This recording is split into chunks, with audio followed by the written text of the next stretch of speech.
Greetings, everyone. Pete Pardo here from Sea of Tranquility. Welcome to another edition of the Monsters Den. Today, as you can see by the background, we're going to take a look at the 1935 Universal picture, The Raven, based on an Edgar Allan Poe story. Okay, this one features none other than Boris Karloff and Bela Lugosi together on screen. Okay, they would work together actually a couple times. Ironically enough, Karloff actually gets lead billing on this film, okay, as Karloff, because of course this is hot on the heels a couple years later of his big turn in Frankenstein as well as The Mummy.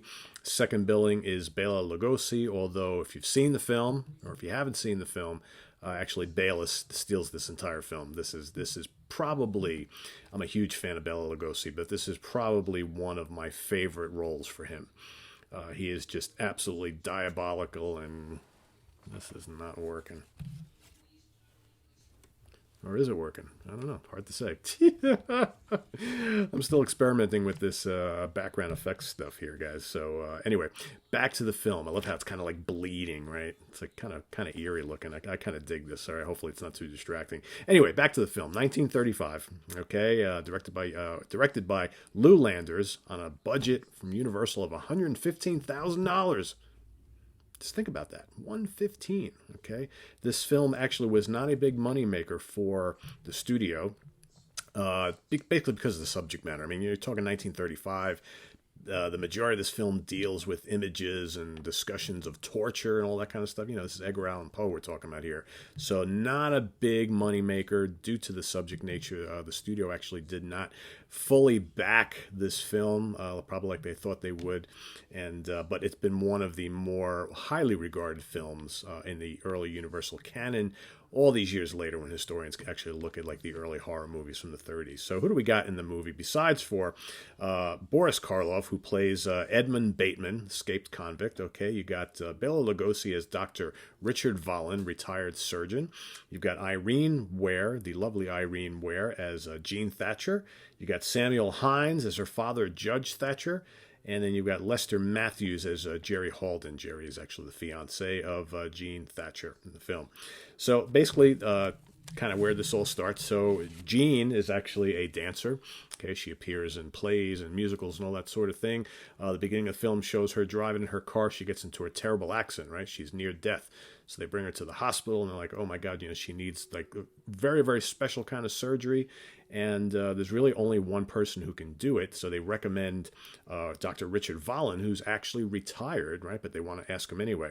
So Judge Thatcher and Jerry Halden, they actually go to Dr. Vallon, and they plead with him to do this surgery, for Judge Thatcher's daughter, Jean, and he basically says, no, I'm sure there's other competent people who can do it. It's like, no, but you are the best, you're highly recommended, but I'm retired, I don't do that anymore, so on and so forth. Anyway, he finally agrees to do it, right? Okay, but they also, at the beginning of the film, they start to talk about his love for Edgar Allan Poe. He's a big Poe fanatic, okay, and he's talking to one of his associates and talking about how much he loves Poe, and it's like, well, it's nice to have a hobby, and Dr. Vallon's like, it's more than a hobby, okay? And of course, in Bela's Hungarian accent, right? So right there, you're kind of like, all right, this guy is a little wacky, right?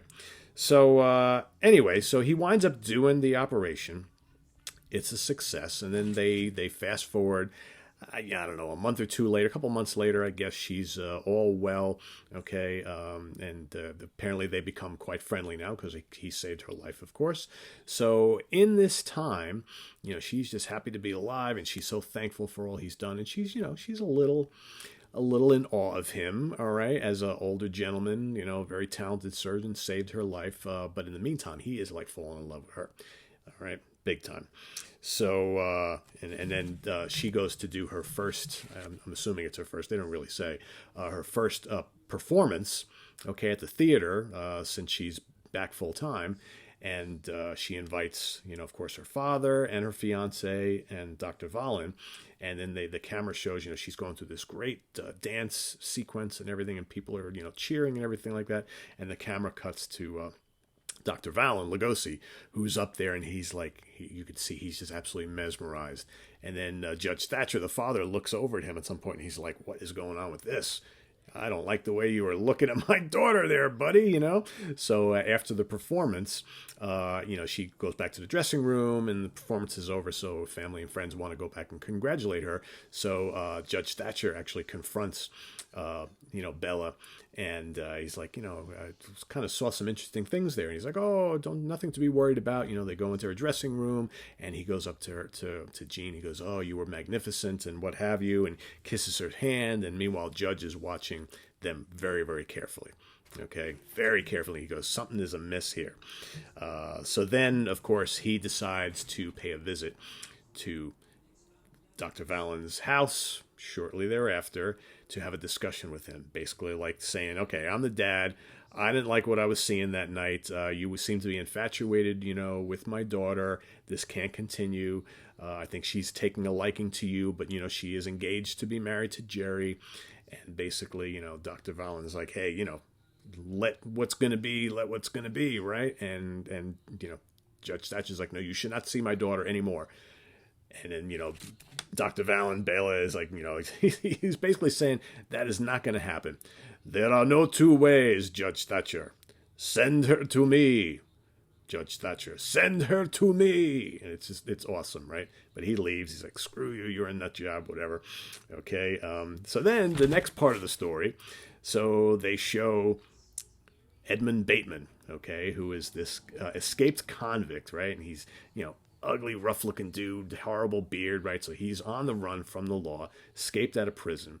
So he finds out about this, surgeon, Dr. Valen. So he goes to his house. He goes, it's like, I hear that you can help me, all right? I need, I don't want to tell you why, but I need someone to help me change my face, my appearance. And of course, Dr. Valen looks at him and he goes, oh, you are Edmund Bateman. He goes, how did you know? He goes, your face is all over the newspapers, right? Of course I know who you are. So he, says, I can probably help you, but you need to help me. Okay. It's got to have a mutual thing going here. So basically it's like, well, what do you want me to do, Doc? What do you want me to do? I need you to change my face. I need you to do something. I know you know plastic surgery. He goes, you're very well versed in torture and murder and maiming and all that kind of stuff. I need you to do something for me, and I'll do that for you. And he goes, no, I don't want to do that anymore. I need to go hide somewhere. I need to start a new life. I don't want to do any of that stuff anymore. And he basically says, without me, they're just going to find you, right? So they come to somewhat of an agreement. So he says, all right, well, whatever. I'll still fix your face, right? I'll still fix your face. And then, a great line from Karloff here as Bateman. He says, maybe if he does ugly things, right? With that kind of lisp that Karloff has, which is very cool. So basically he convinces him. He's like, all right, I this quick little procedure, I'll do a couple snips in the back with the nerve, and it'll change your expression a little bit. We'll do a little plastic surgery, 10-minute job. We'll make you look whatever. So of course he's busy thinking. It's like, all right, I'm gonna get this guy to do what I want, right? Because I can't do the killing here. I'm gonna get him to do what I need to do. So of course, because he's got to get Judge Thatcher out of the way because he wants Jean. So he's got to get everybody out of the way so he can get Jean. He's in love with her. He wants her, right? So he does the little procedure. Then they cut to a few minutes later. Bateman is like in recovery. He's got a bandage over half of his face. So Dr. Valen comes in. And he says, oh, you're awake. Good. Everything was a success. And, he's like, oh, did it go well? Do I look good? It's like, I want to see what I look like. Oh, sure. So he starts to take off the bandage. He goes, oh, I'm going to step out for a minute. I'll be right back. But you can take the rest of the bandage off. So Bateman gets up, he takes the bandage off. All of a sudden, the music cues. Dun, dun, dun. One of his eyes is all misshapen and staring that way. He's got his mouth is all misshapen. He's got like this almost reptilian skin over half his face. Goes, it's almost like Harvey Dent, TwoFace from the Batman comics, right? You got one half looks normal, the other half is just like So all of a sudden, you see Dr. Valen is up from a window up top.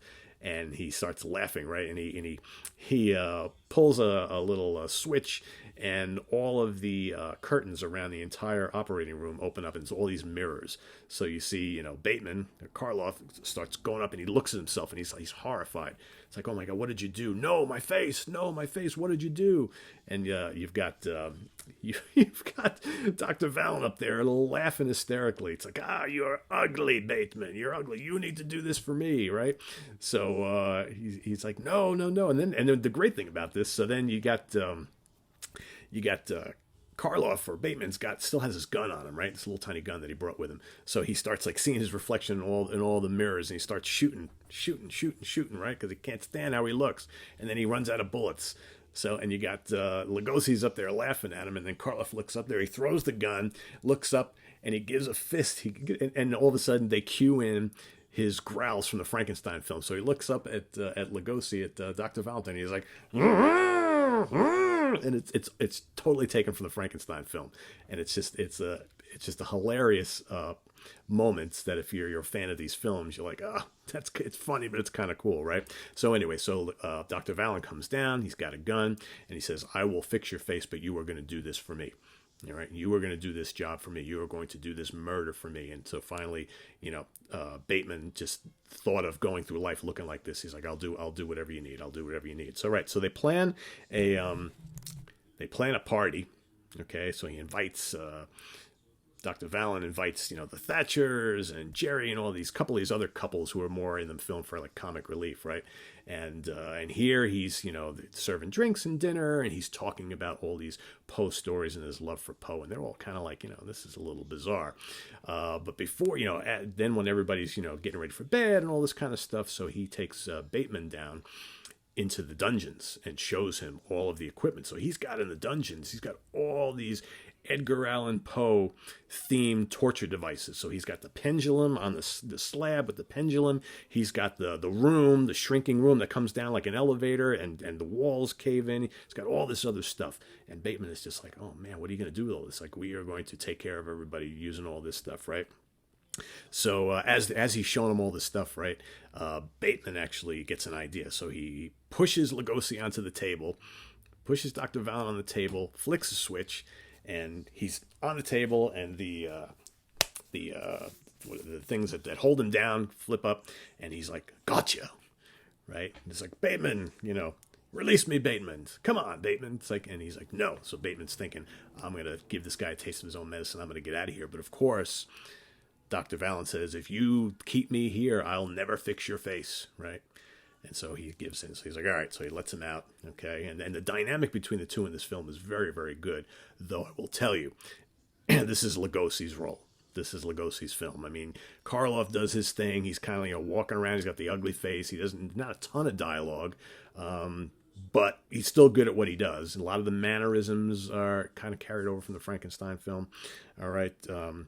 So what they do is, then everybody's going to bed, and everybody's kind of freaked out. We're in this crate. This guy's talking all this Poe stuff, whatever. They start switching rooms, all this kind of stuff. Anyway, what winds up happening is in the middle of the night, Bateman goes up, grabs Judge Thatcher, okay, grabs him, takes him down to the basement, okay.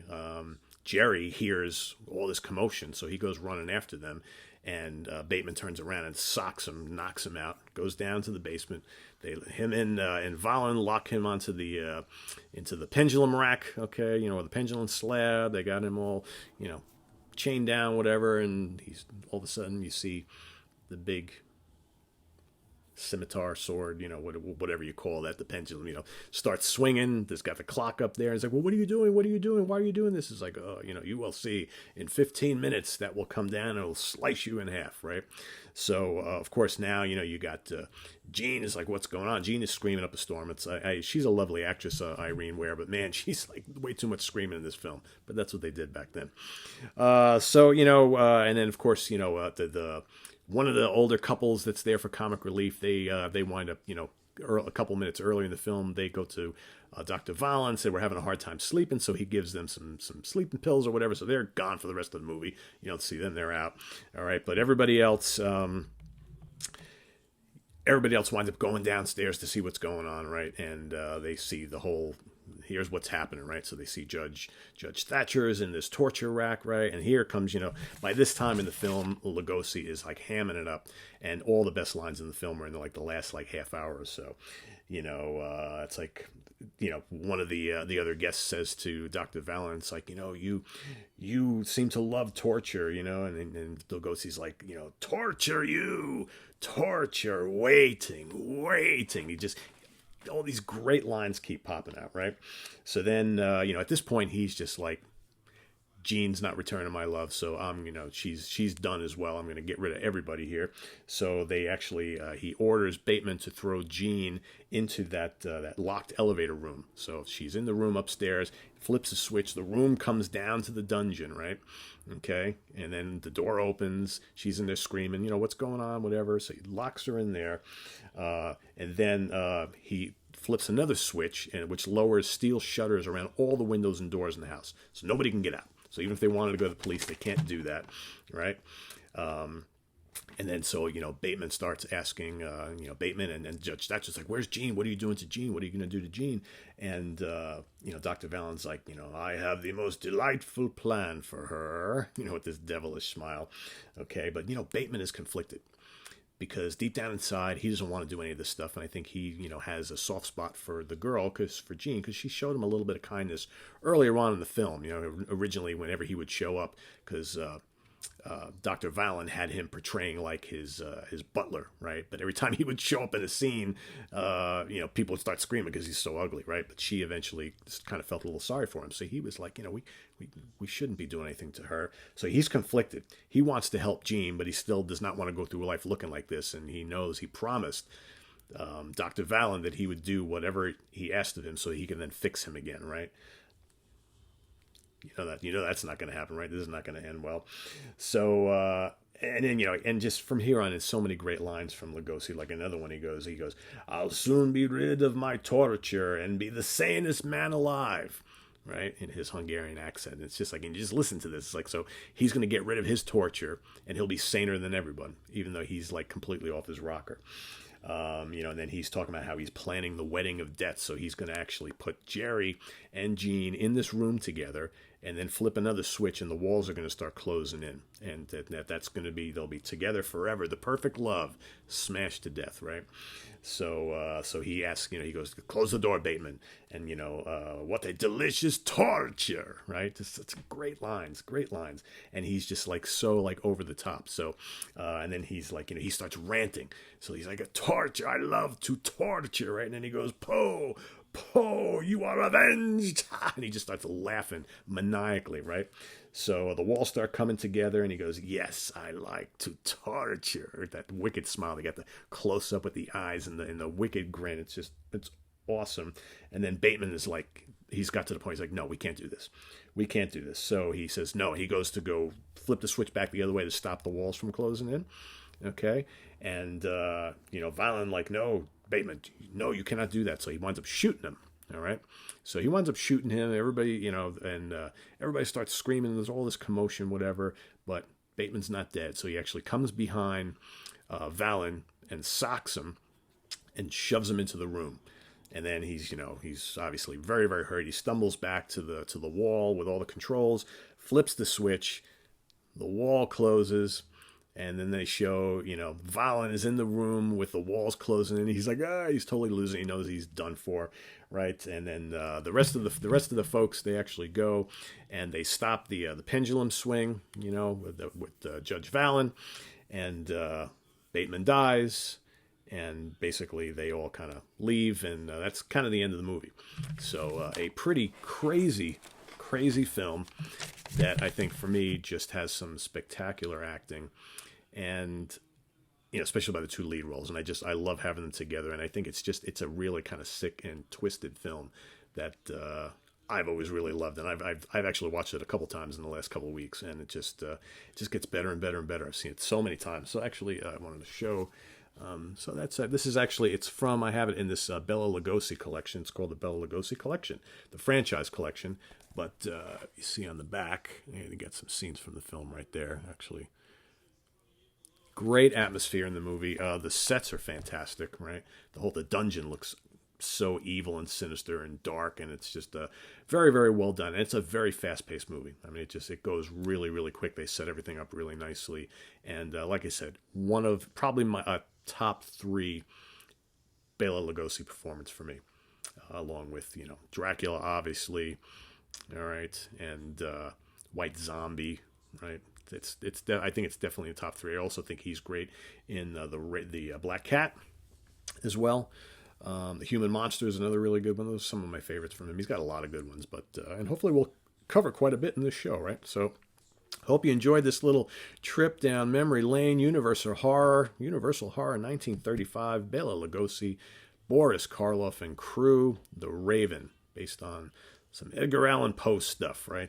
So visit us on the web at www.seatranquility.org. We're on Facebook, we're on Twitter, of course, we're on the mighty YouTube. I don't know if I'm going to be doing this backdrop thing, the effects thing all the time. I'm going to see how it looks after it's live on the channel, but I may just, if it looks too messy, because it's kind of, I understand a lot of it's bleeding and stuff, but it's kind of eerie, right? It kind of adds a little atmosphere to this whole thing, so, right? Pretty cool. Anyway, guys, thanks again for watching. You might get another one from me tomorrow, another Monsters Den tomorrow, because I really want to do The Beast from 20,000 Fathoms, all right, because I'm a big Ray Harryhausen fan. I love those old Ray Harryhausen monster films, so I've watched that again recently, and might be doing that tomorrow, so stay tuned, all right? See you guys soon, and thanks for watching. Bye-bye.